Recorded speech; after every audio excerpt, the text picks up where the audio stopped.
Welcome, everyone. Great to have you on this Cota Access webinar. Today, we're joined by Mark Talens, Chief Strategy and Solutions Officer at Parkour.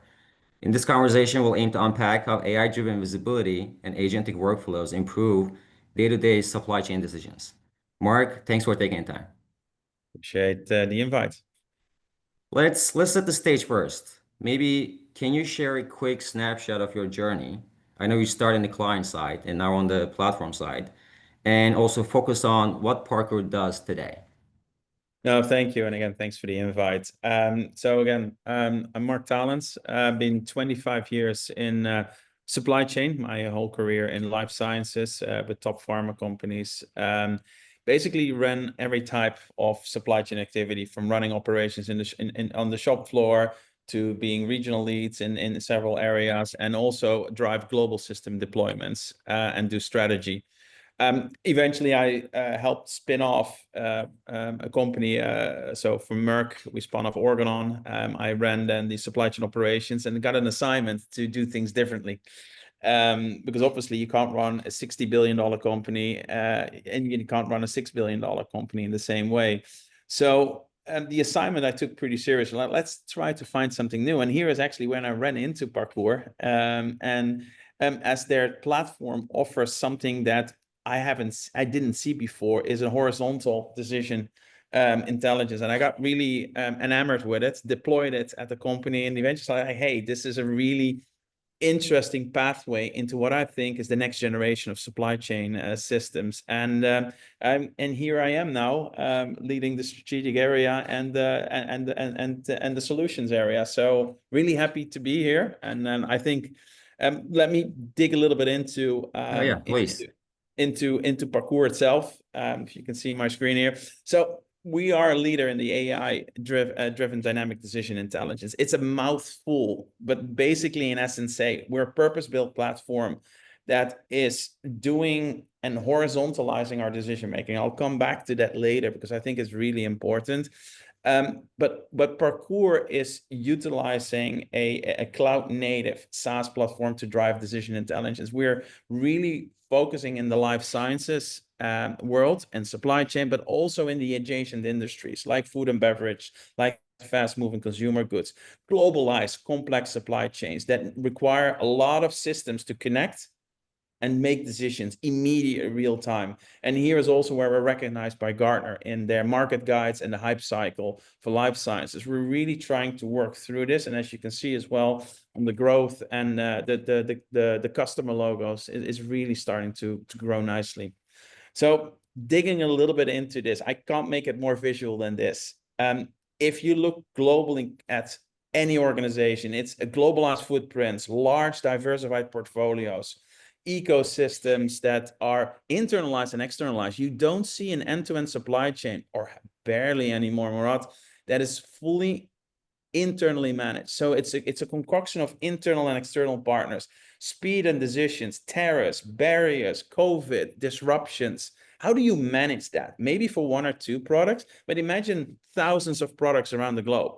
There is in essence what Parkour is built for. How do we solve these fragmented data and drive and unlock value in this out of the systems that they have already implemented? So I think there's where I think Parkour is set up to do, and really proud to be part of that.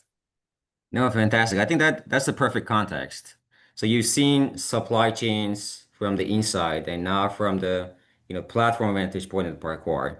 Maybe you can translate that into what the industry feels day to day. When a supply chain, let's say planner, logs in on a Monday morning, AI-driven visibility can probably sound a bit abstract. Like in practical terms, what does AI add to visibility in supply chains as we know it? So as I mentioned, they're very complex. Every day, thousands and thousands of events occur. And let me clarify for you what these events will look like. It might be a day delay. It might be that the consumption of your forecast is getting under or over. How do you respond to those things? And I'll allude to it even later. When you're in a manufacturing plant and you have a job that you need to package 10 products today, and at product number 3, you run into an issue. Are you correcting yourself? Is it fine? But you can't possibly know as a shift supervisor what the implication of the availability in country X would be. This is literally where AI-driven visibility comes. How do you connect real-time these systems of records? How do you utilize that wealth of historic data, those patterns that are out there? How do you connect them? And that's where AI comes in. There's where and maybe define AI here as well, as it can be pattern recognition, trend recognition, correlations, cause effects. Those are all applications of AI that come from the data wealth that we have already. So I think those are, I think, a couple of these really important aspects. And let me show you a couple of slides that I think depict really carefully how this plays out. And let me share quickly. So if you look here, this is your typical supply chain, and you can apply it everywhere. And this is what we call the demand-driven bullwhip. You have variability at the customers, driving all kinds of signals and noise across all these systems of record that you see below. There's a second bullwhip, actually, that comes from the supply side, because supply isn't always on time, isn't in the right quantity. And Murat, you see him already. I'm starting to make the picture looking difficult, because this is Get more spaghetti by the minute. Yeah. absolutely, this is the day in a life of any of the operators in it. And guess what? There's a third bullwhip that's coming out to here. And this is what I call the functional bullwhip. Every of these areas have their own targets, their own management structures, their own personalities, their own bias. And guess what it looks like? It looks like everything is the same. All these events. So when we talk about noise cancellation driven by these AI visibility aspects and the signal management that we need to talk about here, it's literally coming to the point where how do you see the tree within the forest? How do you know that I need to act here? So where we utilize now our methodologies and the AI is to first decide what can be noise canceled. So, and we're working together also, like one of our advisors is Professor Hao Li, who wrote the book on the bullwhip effect. And we're working, this is actually now a triple bullwhip. How do we now get back out of this? So here you see 60 to 70% already eliminated, which by the way, is what McKinsey also indicated, that all of these individual legacy systems, it isn't that important to react to everything. Actually, it's counterproductive. You create your next bullwhip. So now you have done step one. The AI and the platform has correlated and said, that's a deviation, but that's okay. It doesn't impact, leave it alone, which is so unnatural to every of the human users, because every time you have a scorecard and you miss it, what is your natural reaction, Murat? To drive it, to act upon it, to correct it, to improve it. But that actually might generate another set of events that are counterproductive. So once you have eliminated the noise, the second step is then knowing where to act and what to do in what sequence to drive the maximum value of the total organization. Now, this is simple in a small mom and pop shop, but in a globalized ecosystems, this can span hundreds, if not thousands of people and nodes that are not in the same time zone, do not have the same availability. So imagine having a single pane of glass that now covers all these elements of data, organizes it, orchestrates it, and derives what needs to be done and also what does not need to be done. And I think that is, the modern world, the next generation supply chain tools, no longer being stuck in SNOP, SNOE meetings all day long and tier escalations, driving this. And I think this is really important from that perspective. No, yeah, I think I think you kind of talked about two things. One is obviously the flood of signals and buy-ins, all the disruptions coming from the ports, ships, weather, and so on. And you kind of talk about how do you suppress the noise and get the signal the signals and the data to prevent alert fatigue. I think that's a nice setup for the kind of so what, right? Like from your own customer use cases, let's say, when you say, I want to talk a little bit about the agentic side of things because I think that's where, I mean, no pun intended, a lot of the action is. You say agentic workflows. Can you walk us through, for example, a real life, supply chain scenario where an agent could be, different agents. I know you guys have a lot of agents on the Parkour platform. An agent detects a signal, right? Simulates maybe options and finds the right course of action and executes the action. And what made that process agentic from your perspective or from your tech architecture perspective versus, good old traditional rule-based automation? Yeah, so let's I think break this a little bit down in a couple of topics. So and agentic workflow and agents is, I think, it's one of the buzzwords all around. So let's just keep it operational for the business community as well to interpret. An agent can be as simple, Murat, as an if then else construct, a business logic construct. It can be almost like, remember out of the old times, an RPA, a robotic process automation. Now it's just done on a sort of a more non-programmed way. However, the benefit of an agent is an agent can reason and has a learning behavior, and it's not hard coded. It interacts like a large language module, an LLM, and interacts through the RAG model and then interprets the network.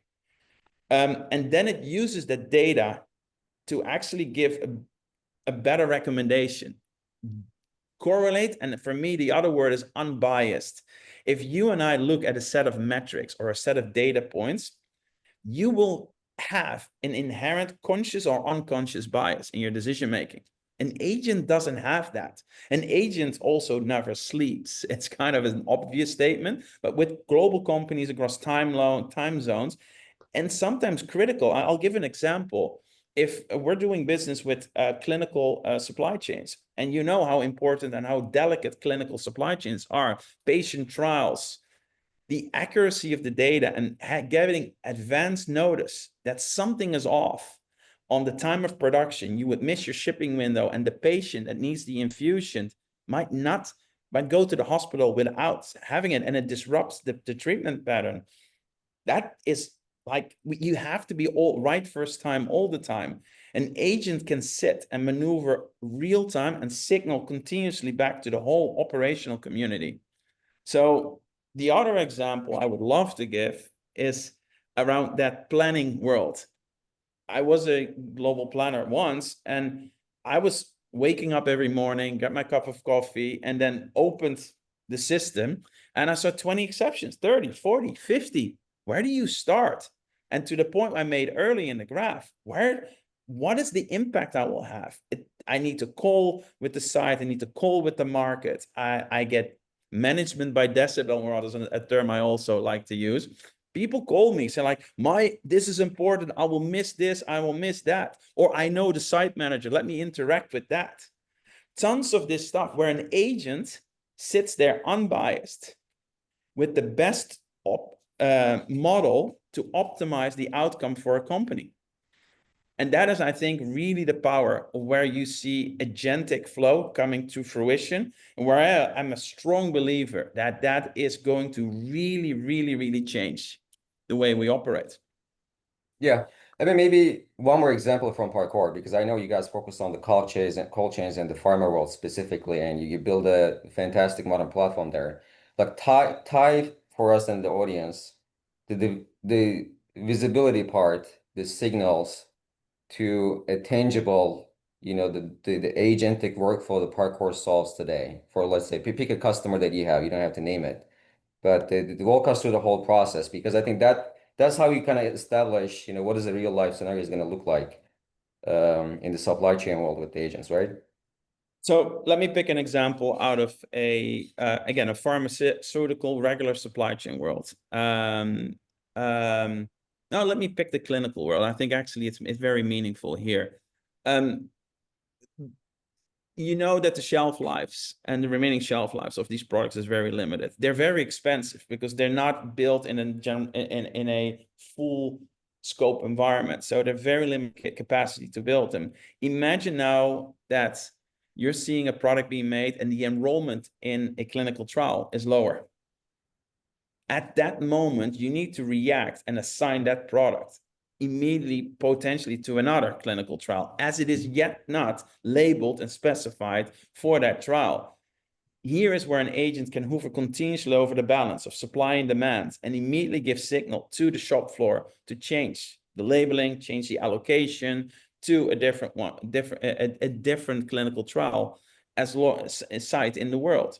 So that is really tangible. Also, if you take a more mundane side, like temperature controls in cold chain, if you see a temperature deviation occurring alongside the route, normally you have to wait until it arrives, the logger gets read, quality needs to do its assessment, and the disposition can take days.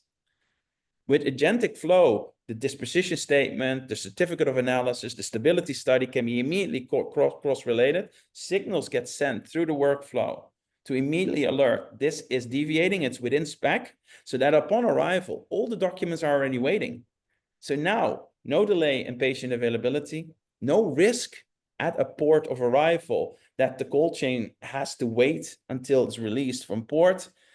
And a decision that takes days is reduced to a matter of hopefully minutes, because all the documents, all the systems are now interacting together through that flow. I hope those examples. Oh yeah. Those are two great examples. I think also very common across the two industries that you guys typically focus on. And I think that's also a great segue to my next question. As autonomy increases, as the governance matters. And it is some of the debate today we have is, where do humans stay in the loop while all those agentic actions happening in the background? Not every decision should be hands off to some of the agents that you have on the platform. So where do you kind of draw the line on Yeah. recommendations versus automation? So my answer is going to be very consultant-like. It depends a little bit. Depends on the type of decision. And here is where I think I immediately point out a big governance topic that we need to keep clear. Like, what do you want agentic flow to solve for? Let me give you an example where you don't. If you don't want a disposition of a product or a decision on recall to be made by an agent. Why? There's a lot of intuitive and a lot of non-quantitative aspects that come in there when it comes across to image of a product, image and damage to a potential action that can be taken.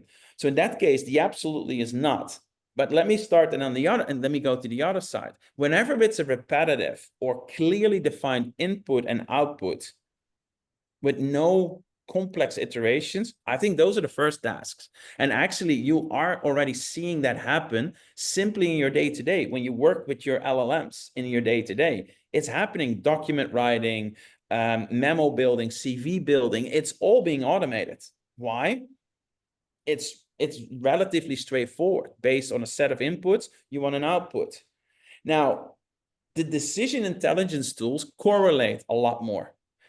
So here is where you want to keep the human in the loop for two reasons. One, if you imagine again that I would unleash a very complex AI agentic flow onto you, and I said, like, this is hundreds of nodes, 2,000 variables, 15 signals. Here's the outcome. Your intuitive reaction will be, well, wait a minute, I don't know. It's a black box. It's a magical box that spits something out. So you need to keep the human in the loop. So this is the intermediate state. The agentic flow should action recommend, but also break down its logic in human language, not in code, but in human language.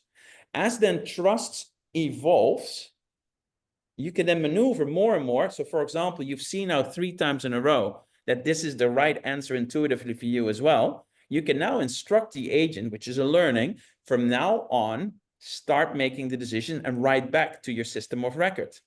So for me, it's a progression of trust and understanding and keep in control over what the agentic flow does. Now, in the third instance I already gave you, when it comes to regulatory compliance or macroeconomical, macro political decisions, I think you should always limit the agentic for now towards the aspect where it's a recommendation without decision. So there are 3 ways I look at it. Right. Let's stay on this human in this concept for a bit. AI can, most of the time feel like a black box. Like we put something in the prompt and we get something in the back, and agentic workflows actually feel more like a black box. So, in the context of supply chain, life sciences, the cold chains, what have you seen based on your work with the customers that build trust? So the teams actually use these insights from, AI-driven visibility and actually use agents for critical workflows. What is the essence of building trust in your side of the world? So um,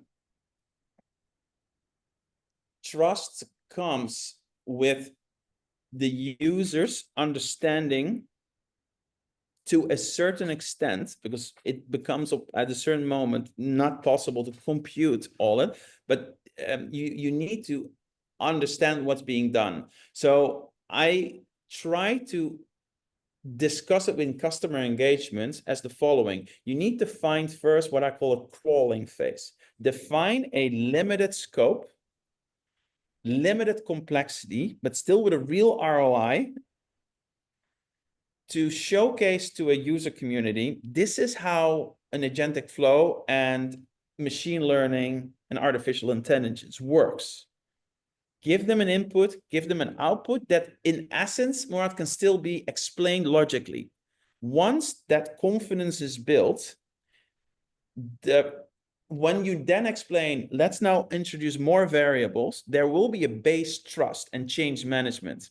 It also has a second really important aspect, which is creating ambassadorship of change, because Hmm. AI, and it's all over, how does it impact the job market? So you will find in your deployment a lot of companies and supervisors and managers are like, well, wait a minute, this is going to eliminate. Well, some we can't deny, some roles, the very repetitive work, are going to transform. But we like to talk about human augmentation. You don't every day want to firefight through the same delays. What do you do? Call the shipping agent, call the store, tell this person. That can all be augmented, and you can focus on orchestrating that.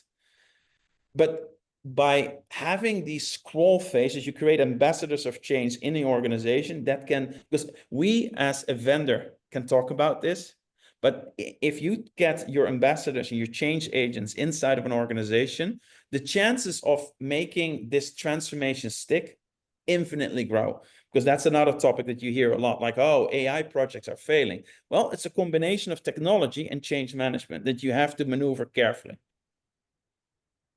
Yeah, I think on this topic, there was a question from the audience. The question is, how realistic is it to think that a functional lead could manage a number of interconnected AI agents and importantly be able to justify and explain decisions made from a regulatory perspective? It's kind of relevant for your end markets, right? Like it's pharma, it's absolutely highly regulated. Yeah. And even without AI in the picture, it's very hard to, to manage processes and to deal with multiple stakeholders. How does that look in the AI world? Well, the agentic workflow is actually part of the system. I think we discussed a little bit earlier the three stages of agentic flow, and where automation, augmentation, or support are utilized. I think this particular example, when you talk about regulatory agents, when you talk agencies, so when you talk about how do I get a change control through, how do I get a source change through, or how do I get a registration, or actually indeed a recall organized, those are aspects where I think agentic flow can scrutinize through data, organize, and correlate. But in the end, I still think at this point, from my experience, you would still then the system will limit itself to a recommendation of here are the topics to watch for. I do not see in the short term that we will hand over regulatory decisions, quality decisions, disposition statements, fits for users decisions. Those will be main recommendations, Murat. I don't see it's another level of complexity, and it's another level of trust, not only from the pharma or life science, or actually food and bev agent, food and bev as well. It's also from the regulator itself. that we need to maneuver through. Take a look at how long blockchain is taking to really get regulated through this. So I hope that answers the question a little bit. Yeah, I think now to the more fun part where, let's say now we covered, AI enriched insights, agentic workflows are working, and you're CXO of a, pharma company, and you want to see the improvement in the P&L, right? Certain items they care the most. So talk about economic benefit. Yeah, no, What kind of KPIs does, the agentic projects, AI agents ultimately impact, and that can be measured? Because at the end of the day, people buy based on economic benefit, economic outcome, not because there's some fancy, agentic workflow in there. yeah. Talk us through there what you're seeing Yeah. from your own, experience and, customer interactions. So I'll take two approaches to this. First approach is going to be around also the changing cycle of buying software. So the time is gone that there's these multi-year, multi-long deals with millions of dollars up front. There needs to be immediate ROI. So one of the things, remember that I mentioned crawl phase or a pilot phase. You select a targeted area where there is a problem that is multidimensional. You solve it, you create a benefit, to show the customer how AI and the platform works, get a direct benefit, and actually become a little bit of a self-funding project, because then the benefit can be utilized. So this is also how you can now start growing very fast in these quicker cycles of delivery. And remember, nobody wants a 3-year implementation time, and hopefully there's a pot of gold at the end of the rainbow. I bought that once in the old APS, in the old ERP world. It's not the cycle. The speed of development is insanely fast. Even in our company, we delivered a sort of a first phase agentic flow. It took maybe a month or 2 months. Now it takes a matter of weeks, and it's moving into days. This is that cycle. And also we should expect those cycles to shorten when we talk about the feedback loops. So now to go to your second topic, I think I'll share a slide on that part quickly as well. Here, I just called out a couple of not just systematic benefits, but really translated back to measurable P&L. Everything for me comes back. I was a P&L manager for a long time in my career. So let's first touch upon the productivity. We are seeing up to 80% reduction in these manual exceptions. Remember all these bullet points? If you eliminate 50, 60, that means no follow-ups, no checking, no tables, no calling, no emails. And those who need handling, a lot of them, let's say 60% can be eliminated. The other 20 comes out of the agentic flow, automating, oh, there's a shipment late. Let me expedite the shipment. Let me send it to the shipping agent for a new shipping request. Now, on the more strategic side, you now see everything is about risk and resilience. When is the next COVID? When is the next ship going to get stuck? What is the new trade, the tariffs going to be? So we have a fantastic person in the house that has a PhD in this, who is measuring events and impacts. So with that product, you can now start predicting, what if my demand drops? When will I see impact in my notes? What is my time to recovery? Or get advanced warnings. Remember when I said enrollment is low in a clinical trial, I'm producing a batch with a label, stop putting that label in there, change the label. These things were normally not able to be communicated fast enough. So you're going to be recovering faster. You're going to be more accurate in your risk prediction and actions. And again, I already mentioned the productivity improvement across the workforce. The other, I think, two very important topics is transport cost reduction.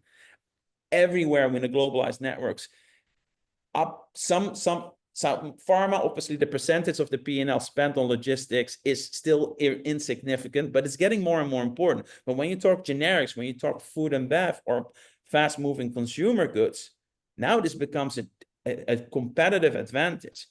Being able to predict better the lane intelligence, the route intelligence, the disruption. Is Long Beach congested? Yes or no? What is the spot rate of a container versus an air? that is now being able to be maximized without people drooling over all kinds of tables. And the last topic, Murat, is about faster partner collaboration. Every network is a combination of internal and external partners that need to look at the single pane of glass. Not needing to send an email, but looking at the different sources is going to be a complete game changer. And all of that will drive immediate P&L benefits in the various aspects. So really tangible and really an opportunity. Yeah.